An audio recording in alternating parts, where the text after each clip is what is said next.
afundamos mais. E eles deram uma interpretação errônea dos registros históricos e uma análise econômica errônea também, equivocada.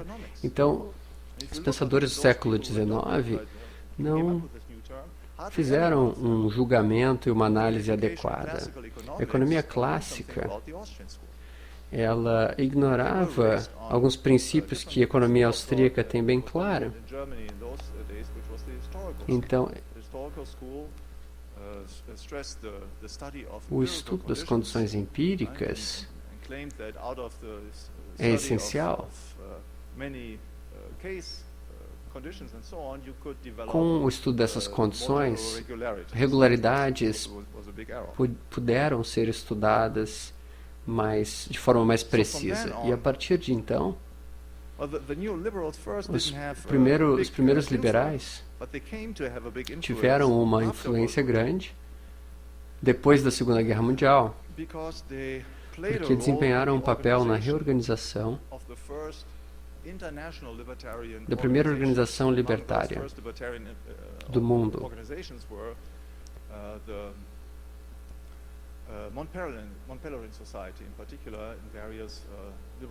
com seus vários institutos, principalmente no continente europeu. Então, a sociedade Montpellier, ele tinha os liberais, como Alfred Müller e outros, e representantes da escola austríaca, von Mises e Hayek, não tinham força suficiente contra o socialismo, mas já havia o reconhecimento de que os neoliberais tinham um conceito equivocado com relação à liberdade em uma sociedade bem ordenada. O Mises nunca se chamou de neoliberal. Ele era um liberal. Ele era um liberal do tipo do século XIX, com relação à economia clássica, que remonta ao iluminismo francês. Então, apenas a título de conclusão, eu vou parar aqui e vou abrir um pouco de tempo para a nossa discussão. Temos que ver que as nossas lutas atuais, elas têm uma continuidade de uma evolução secular. Ela é singular em sua situação histórica. Estamos vivenciando em vários países uma luta que vem de muitos anos e muitos séculos. Claro que há coisas positivas nessa luta. Podemos definir o estado de coisas que queremos em uma sociedade bem ordenada, com liberdade, em termos de justiça, com base no direito da propriedade privada, no sentido em que temos desenvolvido esse conceito nos últimos 200 anos. E essa é, então, uma sociedade que pode funcionar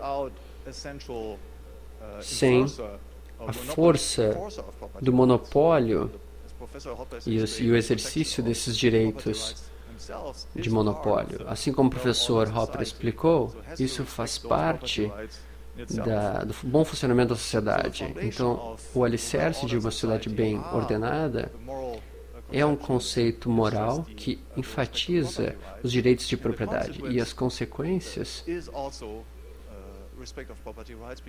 devem ser consideradas.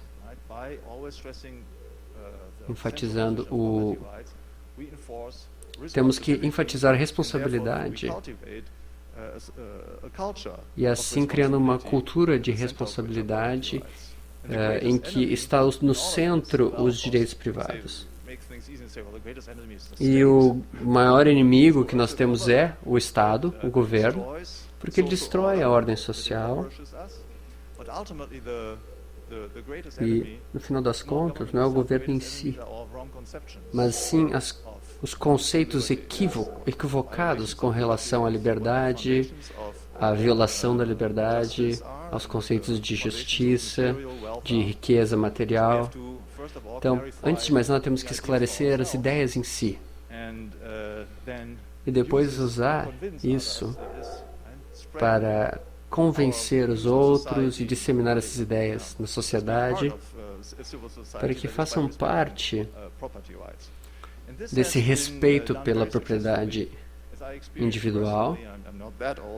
Isso, eu tenho 20 anos menos que o professor Klein, mas nos últimos 15 anos eu vi muito progresso em vários países em que nós temos defendido as causas da liberdade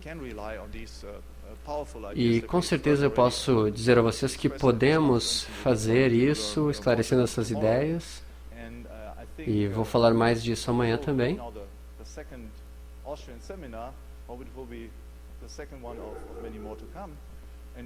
Está claro que essas ideias vão prosperar neste país.